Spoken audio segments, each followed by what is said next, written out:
Welcome everyone to today's webinar on celebrating 5 years of progress and a vision for the future. My name is Kristie DeMarco, and I'm the president and founder of Global DARE Foundation. I'm here today with Susan Kuranoff, vice president and co-founder. Our agenda today includes an overview of Global DARE Foundation's mission, our leadership, and our accomplishments over the last 5 years, and then our strategic plan for the next 5 years. A few housekeeping details. All participants are in listen-only mode without video. You can type your questions into the Q&A box at any point in the presentation. Feel free to go in there and put your questions in. We won't answer them till the end. Susan and I will moderate those at the end and be able to answer those for you. Today's session will be recorded for later viewing on Global DARE Foundation's YouTube channel and website. On to the next page.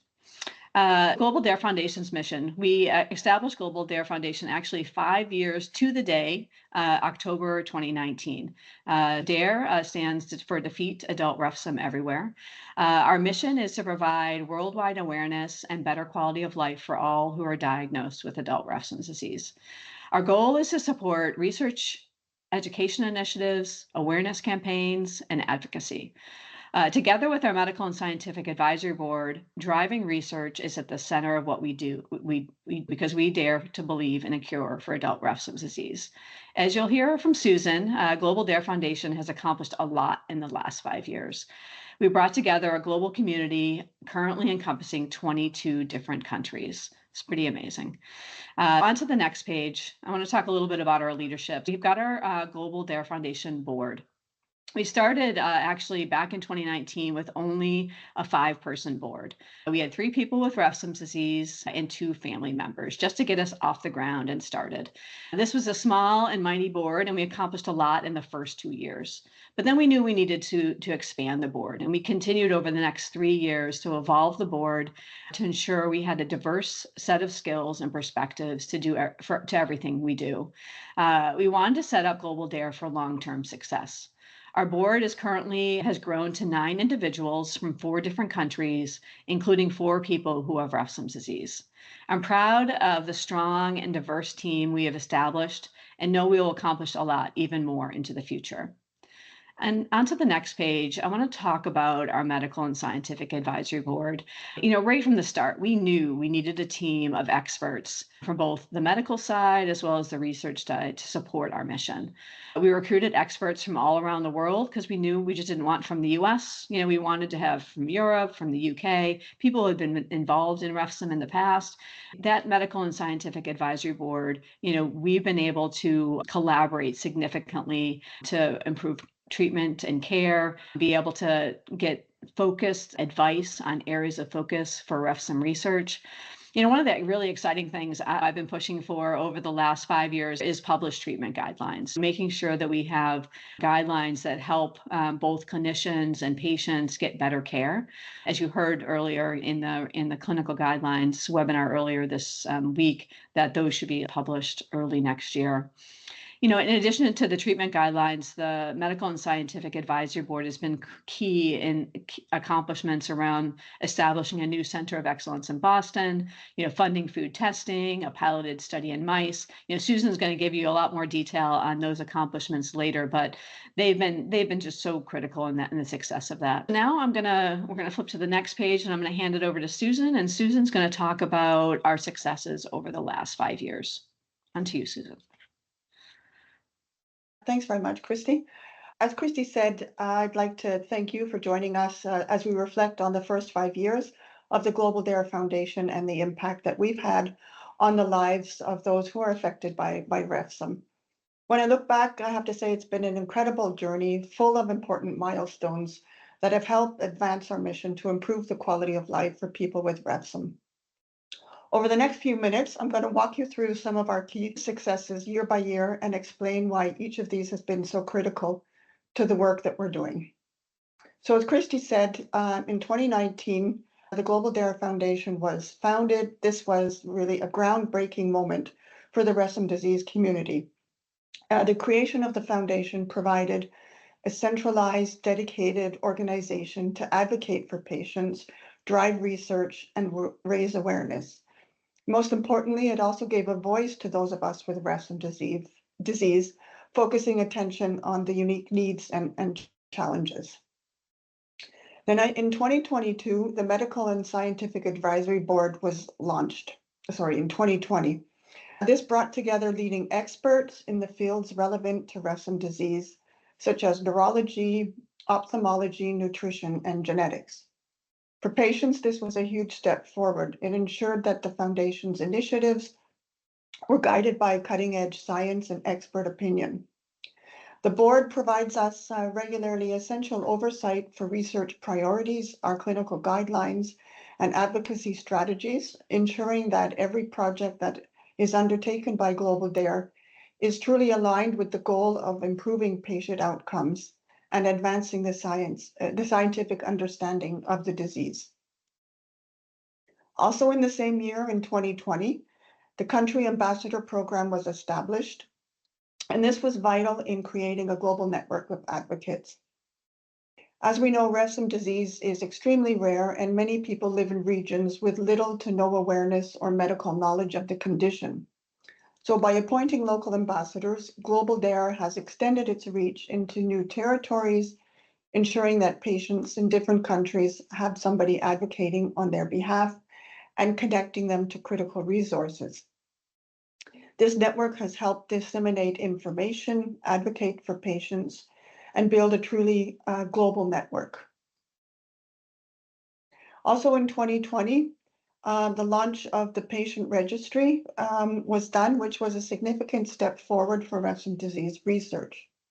So the patient registry collects detailed health information for patients, creating a data set that researchers and clinicians could use to better understand the disease. For patients, the registry represents a path to better treatments. The data helps identify patterns in symptoms, in disease progression, and also response to treatment. It's also a key tool for recruiting patients for clinical trials and studies, accelerating the development of new therapies. And we've seen that the registry has started to be referenced in scientific papers. In 2021, the Global DARE Foundation was awarded a $50,000 operating grant from the Chan Zuckerberg Initiative's Rare as One program. This grant was instrumental in advancing the foundation's work. It provided the research to strengthen patient advocacy efforts, to support research initiatives, and expand programs for the Refsum community.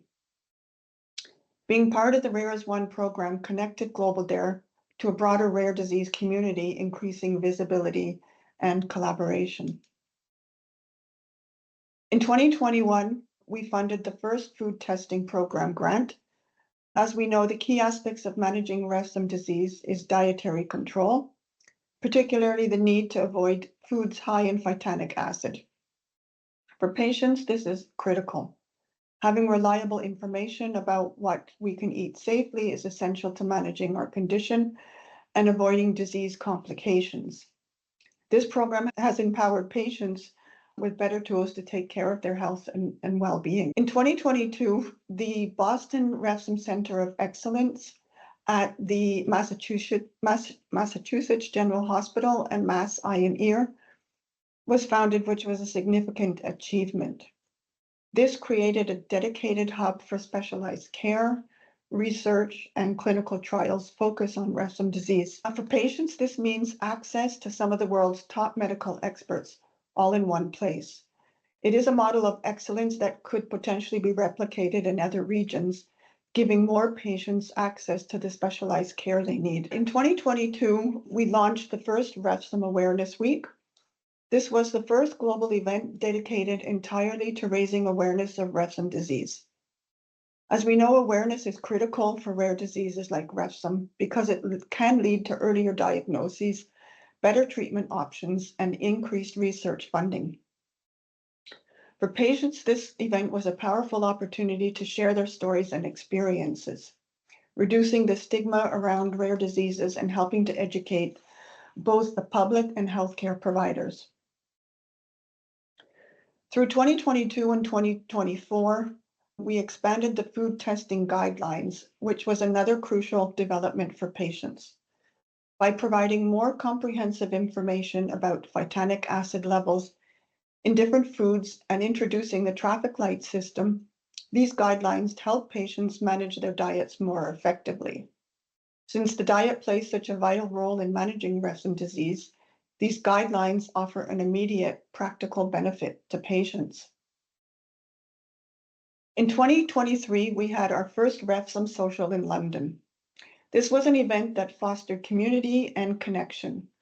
Living with a rare disease can be isolating, and this event gave patients and their families the chance to meet others who understood their experiences. For many, this was actually the first time that they had met somebody with Refsum disease in person.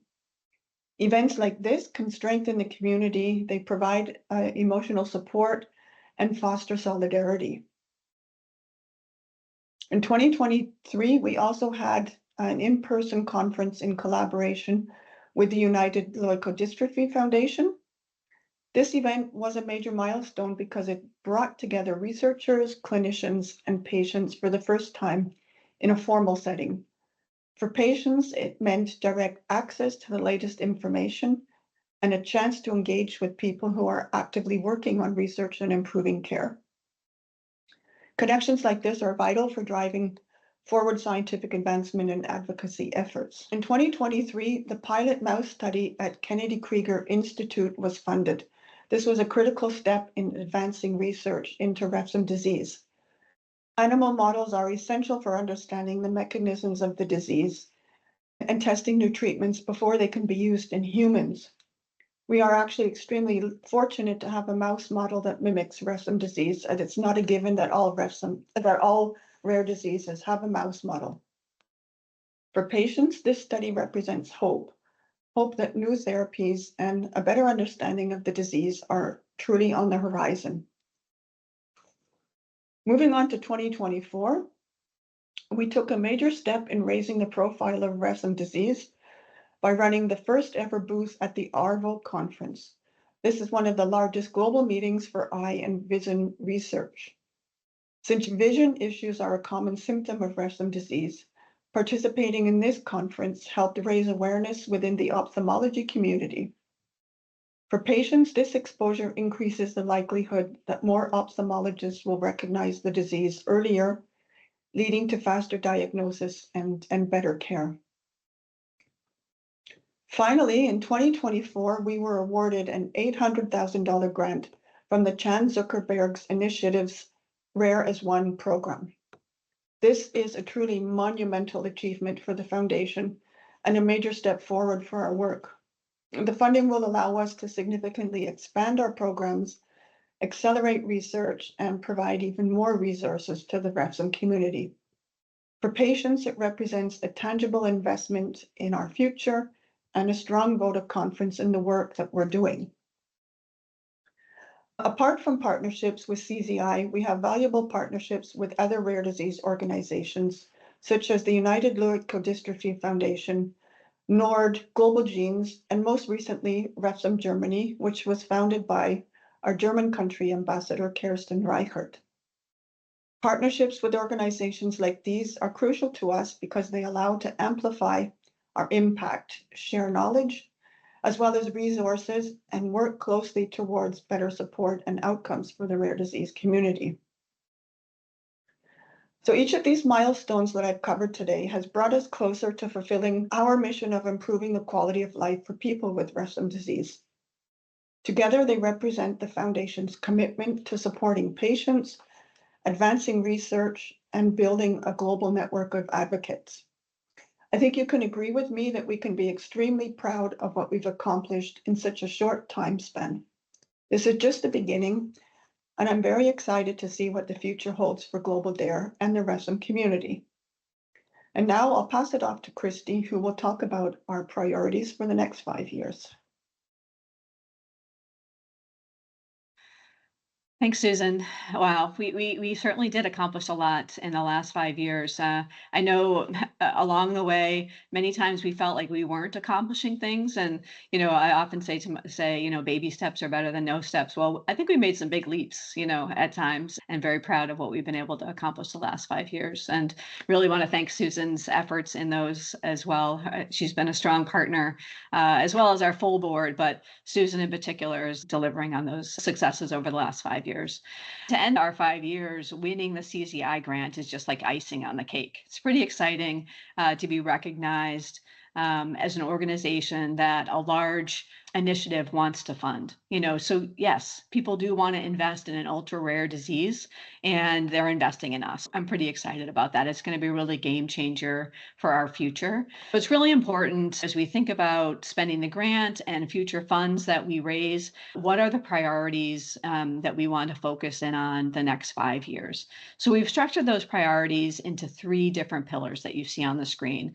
We'll be advancing research and care, we'll be expanding our awareness and community engagement, and we'll ensuring stability and growth.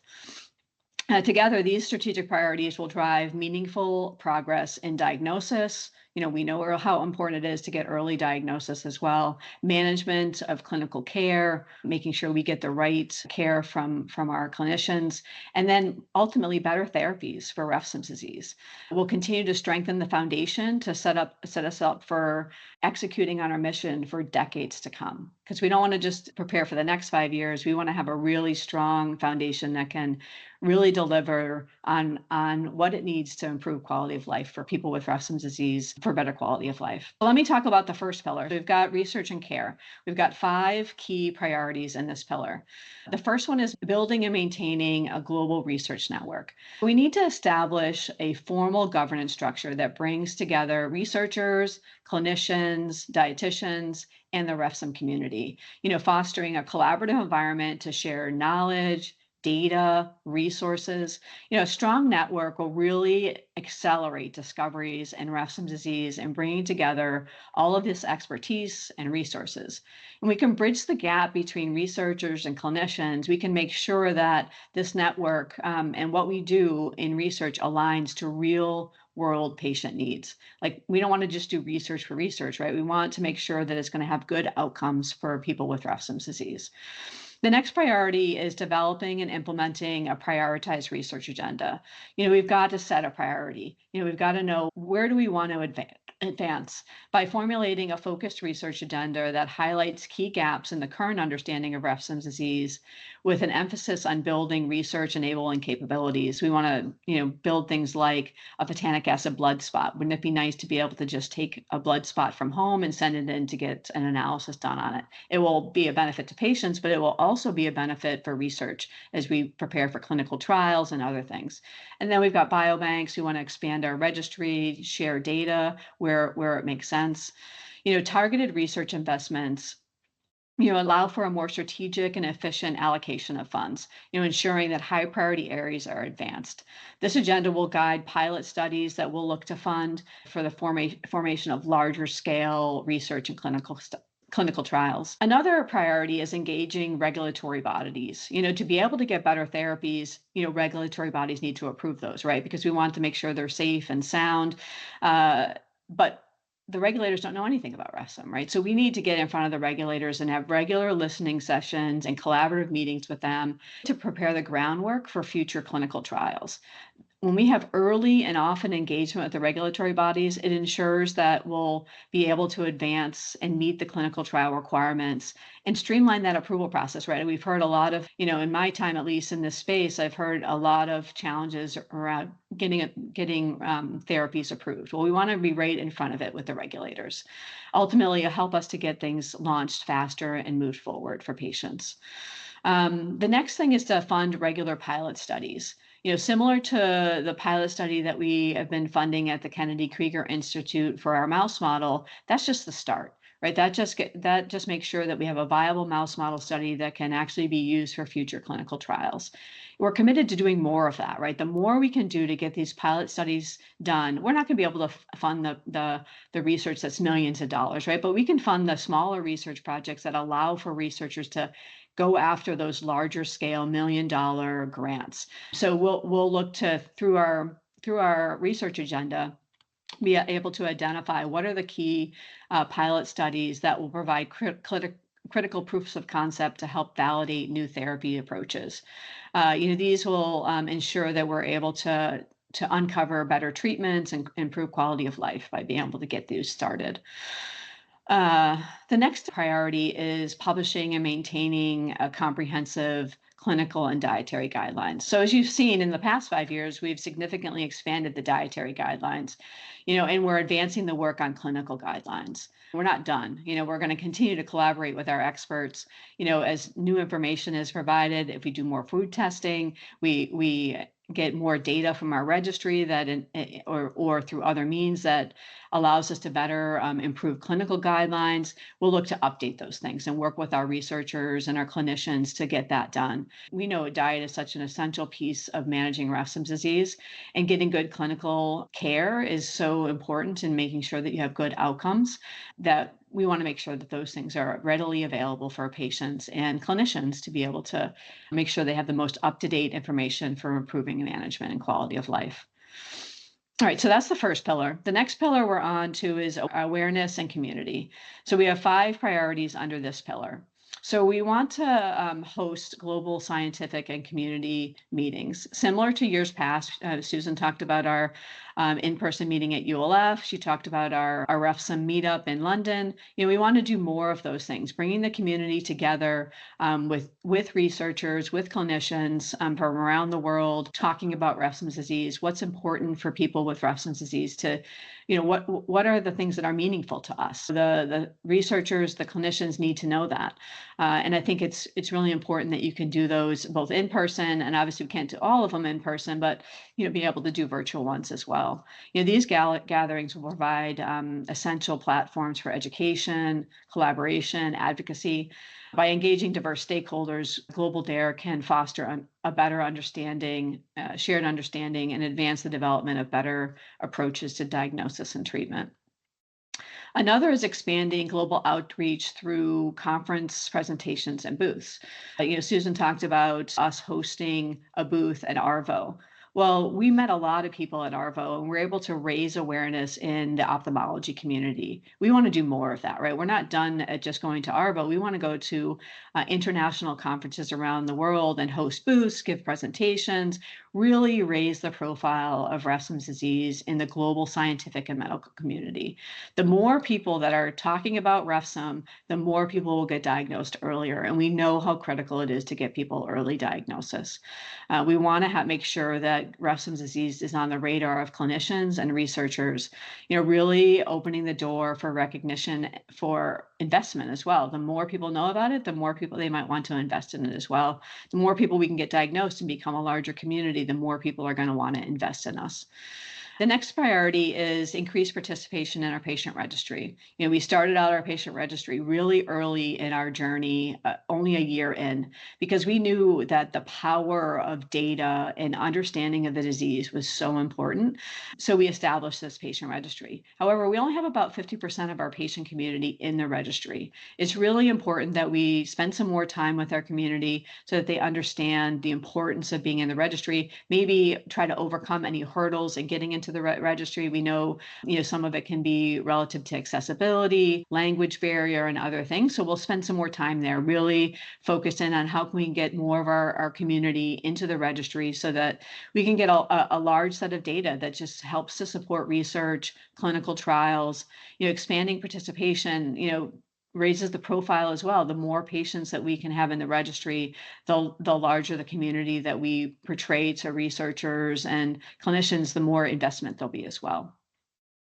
And our ultimate goal is to improve quality of life, right? The more we know about the disease, the better clinicians will be prepared to help people with Refsum disease. Our next priority is conducting regular community surveys. We want to launch regular surveys targeting the Refsum community and clinicians and researchers. Regular feedback from the community and clinicians just ensures that Global DARE remains responsive to the evolving needs of the community. Like, things are changing all the time, right? We want to make sure that we've got good insights. We don't want to just do it in isolation, right? We want to make sure that we're meeting your needs. Our mission is to improve quality of life, and if we're not listening, and engaging everyone, then we don't have a good pulse on it. So we want to make sure that we're engaging you on a regular basis, making sure that we understand that can help refine our initiatives, improve our strategies, shape research priorities into the future. Another priority is expanding the country ambassador program. As Susan talked about, we've done a great job launching that program. Right now, we have 10 ambassadors across 7 different countries. We want to continue to grow that. We've seen the power of that, right? And Susan talked about Refsum Germany. Kirsten Reichart set that up in Germany, and that's been a great way to bring patients together in that country. It can be a lonely disease. I know I know from personal experience, not understanding the disease or not being able to communicate with somebody that has the disease. And when there's language barrier or culture differences across different countries, it's nice to have someone in your own country who really understands the disease and you can talk to. And it's also great because those country ambassadors can work directly with blindness organizations and other groups to be able to raise the awareness so people can get earlier diagnosis. So it's been a great program to date. We just want to expand that program, get more representation in more regions of the world, empower these local advocates to really raise awareness and support the people with Refsum in their communities. All right, so the next and last pillar is sustainability and growth. So there's 4 priorities in this pillar. The ongoing development of our board of directors. So we talked about how we've expanded and grown our board. We've diversified it. We need to continue to do that, right? It's not a one and done. We need to make sure that we're continually bringing on new expertise and strategic planning, research, fundraising, advocacy, ensuring that we've got strong leadership and governance, guiding our mission, guiding our strategic plan.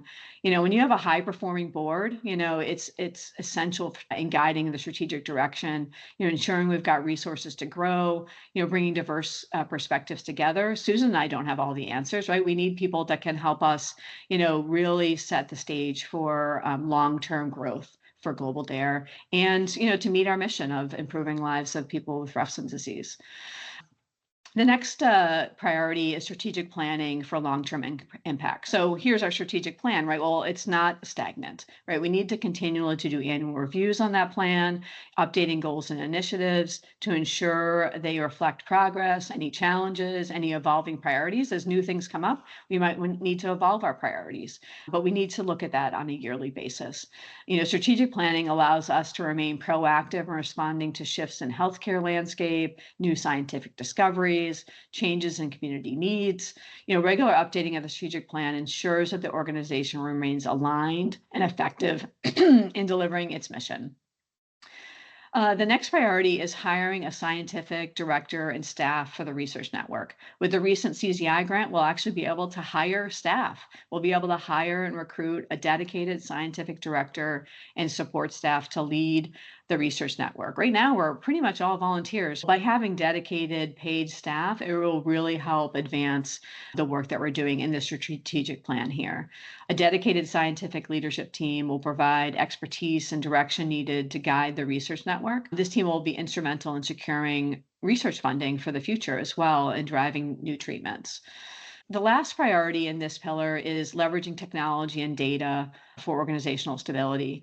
We need to continue to invest in our capabilities, our tools to be as efficient as possible and ensure long-term stability. Investment in modern technologies, will improve the organization's ability to manage research data, communicate effectively with stakeholders, ensure transparency in the work that we do. In conclusion, this 5-year strategic plan positions Global DARE at the forefront of advancing research, expanding awareness, and fostering long-term growth. By committing to these priorities, Global DARE is building the foundation for the future for where Refsum disease is not only better understood, but is on a road to be cured. So I'm really excited to see where we are in 5 years from now when Susan and I are sitting here giving this presentation. I'll be excited to see, where we are at that point in time. I'm personally just excited to see what our long-term success looks like. I think that's it for me. I think we're going to open it up to questions. So do we have any questions yet? Kristie, I have a question that I've received from a couple of people as I've tried to work through fundraising for this awareness week. We had announced that we won the CZI grant, and people have asked, well, now that we've received that substantial grant, do we need to continue with our fundraising? What would be your answer to that? The answer is yes, because the CZI grant only allows us to fund certain priorities. So, I just walked through all of the different priorities up on the screen, and they'll help us to build staffing that can help build our research network. They'll help us do some research enabling capabilities. They'll help us do some of the scientific meetings. That's over a period of 5 years. So we only get a certain amount every year over the next 5 years. What it's not going to cover is things like the pilot studies and research, right? For us to be able to fund those, we need to raise funds. And those are so critical, as I was mentioning earlier, right? If we want to be able to have researchers be able to go after large scale regulatory grants like from the NIH or elsewhere, they really need some of that pilot data. And what I've understood in talking to many organizations is that that's the most powerful thing we can do as an organization for researchers is fund those pilot studies, right? Because that will just allow them to get the necessary data that they can put into their research grants submissions to be able to win those grants. And we're not going to raise millions of dollars, right? But raising, $50,000-$60,000 a year, that really helps us, to be able to fund those pilot studies. And we do want to do more food testing too. And the grant isn't going to cover that. So I think we'll see in the next year or so us standing up more of that food testing program. As we talk to the community and go through the community surveys, we'll identify the priorities from the community, and some of those things might fit well into the actual grant, and some won't. So, regardless, for us to complete our mission, we will need to continue to fundraise. Yeah. Yeah. It looks like we have one question. Since many patients are in other countries, how might we reach them in a more effective way? I think by being accessible is a good way. We can't go out to each of the countries and, start being on the ground and trying to look for patients. But if our presence on the internet is out there, if people start Googling various symptoms related to Refsum, it'll be key that they, land on Global Dare. And I think we have our ongoing Google marketing effort that also helps people find us easier on the internet as a result of that. So we really sort of rely on people finding us either via the internet or via their caregivers. So also as you had talked about, Kristie, being present at key conferences, making clinicians, researchers more aware about Refsum disease. They may remember eye condition and bony abnormalities, even something like that may help them trigger, maybe I need to be looking beyond just this retinitis pigmentosa in the patient. Maybe I should be asking, do they have other symptoms? And that'll help them, to get a quicker diagnosis and get in contact with us. That's great, Susan. I think you're absolutely right. It's definitely tricky, it's trying to reach everyone in the world. We doing it a little bit at a time, I think, through our efforts. So definitely have connected with, like I said, the number of countries we had patients in were maybe 10 or 11 when we started, and now we're up to 22. So we're continuing to expand from that perspective. It's definitely progress, but there's still a lot of unknown landscape out there that we need to reach. Absolutely. And we did make some good progress at ARVO, where we connected with some different clinicians from around the world and who actually had patients with Refsum disease. And we have been contacted by some of those patients. I think our efforts to get out to conferences and run booths and just raise the profile will help people connect with us too. Yeah. Absolutely. All right, any other questions? I don't see any others in the Q&A box. If not, I'd like to thank everyone for joining and participating today and for the questions that we did receive. I think that ends our presentation today, and wishing everyone a good rest of your day. Thank you.